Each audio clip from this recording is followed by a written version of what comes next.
We're always told that modern science is our best guide to reality. But what if it's actually playing a long, long game of catch-up? What if the new discoveries we hear about have actually been understood for thousands of years? Well, that's the big idea we're diving into today. For most of us, right?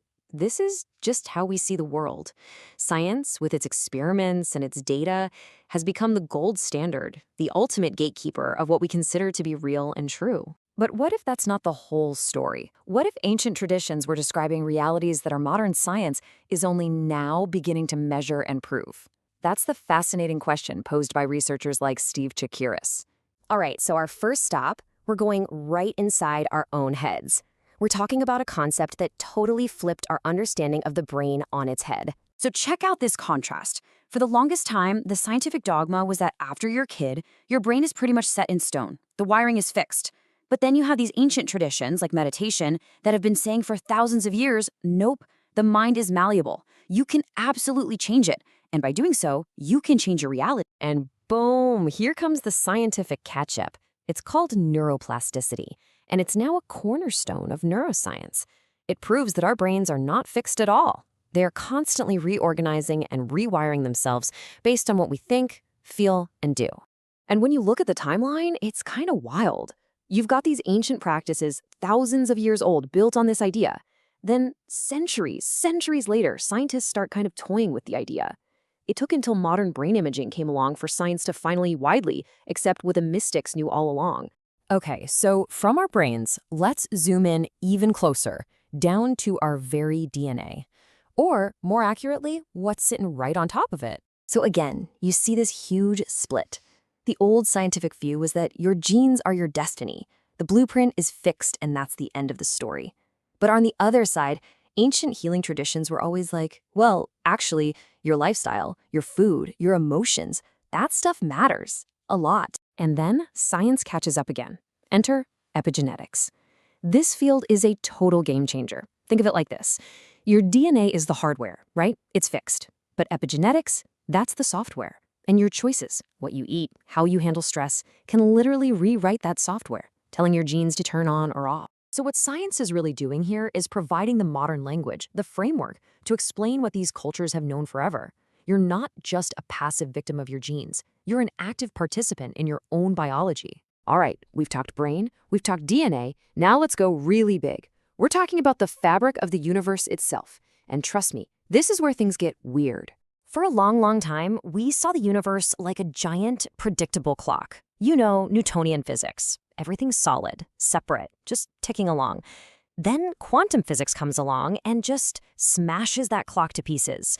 It reveals this bizarre, interconnected world where even the act of looking at something changes it. Take quantum entanglement. It's this wild idea that two particles can be linked, and I mean instantly linked, no matter how far apart they are. What happens to one instantly affects the other. Sound familiar? It's a lot like what so many spiritual traditions have been saying forever, that everything is deeply connected.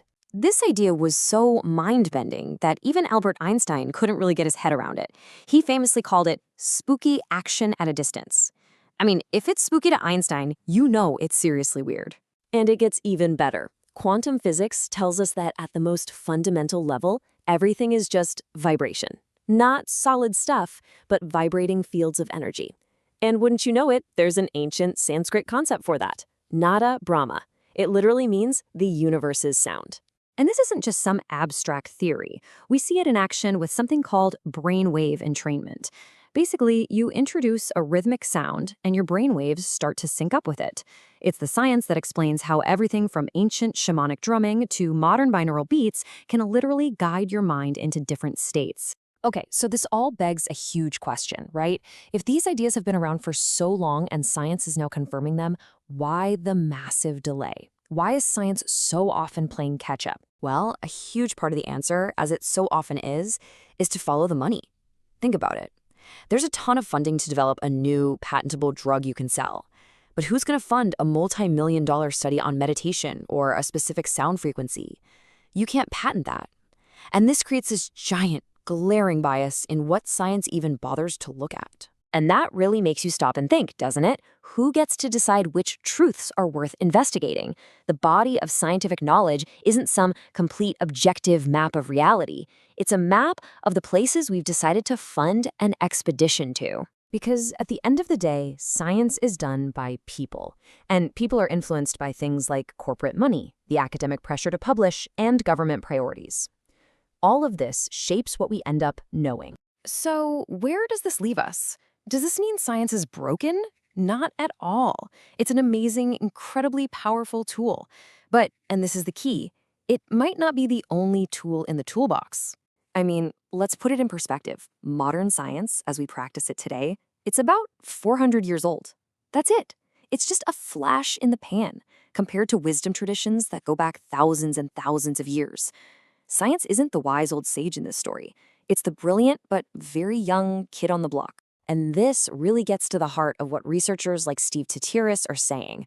The point isn't to diminish science or pick a side. It's about integration. It's about recognizing that we can use both objective experiment and subjective experience to find truth. So maybe the real question we should be asking isn't science versus mysticism.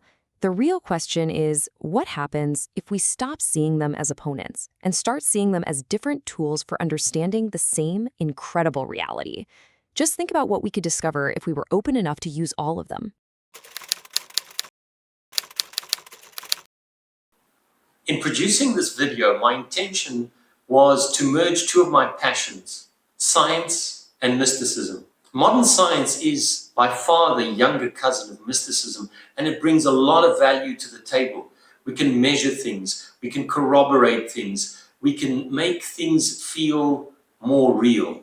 Mysticism has long since gone deep within ourselves. I believe that we are part of the cosmos, not separate from it. As a young boy, I remember looking up at the night sky, staring at the stars, and knowing deep within me that there was no separation between us, that I was a cell in the body of the universe. Many decades later, as an adult, when I started to look into all the mystical and spiritual traditions, traditions from the East, traditions from the West, it came to me that that feeling I had as a young child could be corroborated, not only through my own personal experience, which, by the way, is the most powerful and most important way to corroborate these things, but also I found the science that helped me to explain it to my logical, conscious mind. And there was a merging of knowledge and wisdom. Knowledge being brought by science, wisdom being brought by the mystical experiences that we have. We are incredibly powerful human beings. The same technology that helped me put this video together, AI, is growing at an exponentially powerful rate. There's no stopping it. There are two separate camps. The people that say it will destroy us and the people that say it will make life hugely abundant. Because the technology we're creating is exceptionally powerful. And by all accounts, even the experts say we don't really know where it's going to go. So we need to proceed with caution. But at the same time, I honestly believe that we can use the technology for the betterment of humanity. What we need more than anything else is wisdom and awareness.